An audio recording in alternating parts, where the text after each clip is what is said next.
Hi, my name is Cory Schafer. I'm president of the International Sport Kickboxing Association. I'm here today to talk about glory kickboxing rules.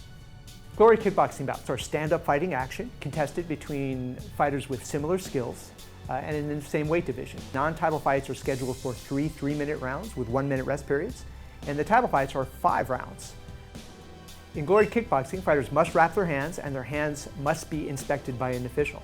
That's prior to putting on either black or white kickboxing gloves, which will be coordinated with the corner that they're fighting out of and will return to during the rest intervals between the rounds.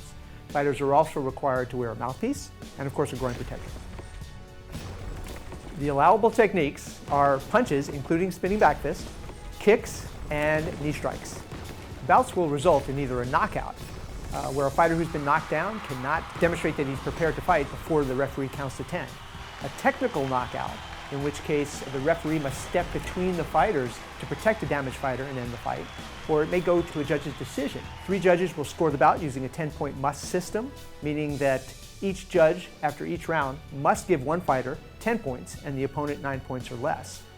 Generally speaking, 10-9 is used for a score when a fighter wins without scoring a knockdown. 10-8 reflects a knockdown, 10-7 would be for 2 knockdowns. Decisions are sometimes unanimous, where all the judges agree. Split, where 2 judges agree and 1 disagrees. And then, of course, a majority decision would have 2 judges agreeing and 1 scoring it a draw. A majority decision for your winner,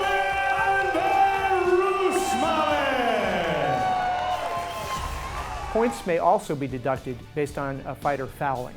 A foul, for instance, would be holding, where a fighter clinches and fails to execute knee strikes or to attack with the knee, holds in order to stop the opponent from fighting, or holds in order to rest.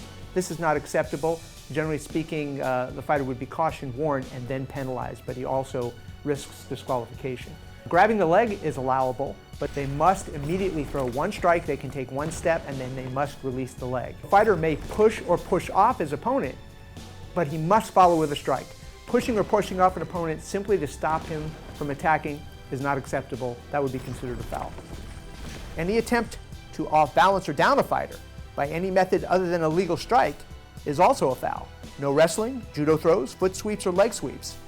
Al Wickers calls timeout. No more playing games. No more playing games. We're going to hear the fight, you understand? The only minor exception is that it is legal to off-balance and or reposition your opponent during a legal clinch in order to continue with an effective knee strike attack.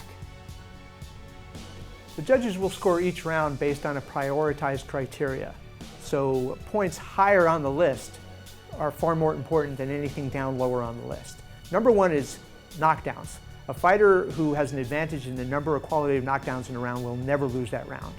If the judges cannot separate the fighters based on that criteria, they will determine which fighter, in their opinion, had the greatest overall impact on his opponent.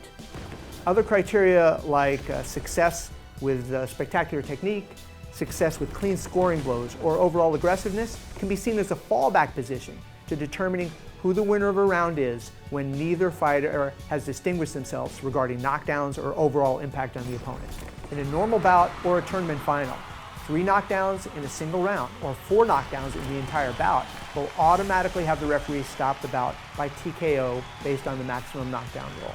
In the tournament semifinals, because the fighters are expected to fight again, 2 knockdowns in a single round or 3 knockdowns in the entire bout will automatically lead to TKO by the maximum knockdown rule. All right, well, there you have it. We've covered the essential rules of glory kickboxing, and hopefully you can see why they are designed to create exciting, fast-paced action. I hope that this rules video puts you in a position to enjoy our wonderful sport even more. But for more information, you can go to the Glory website at glorykickboxing.com.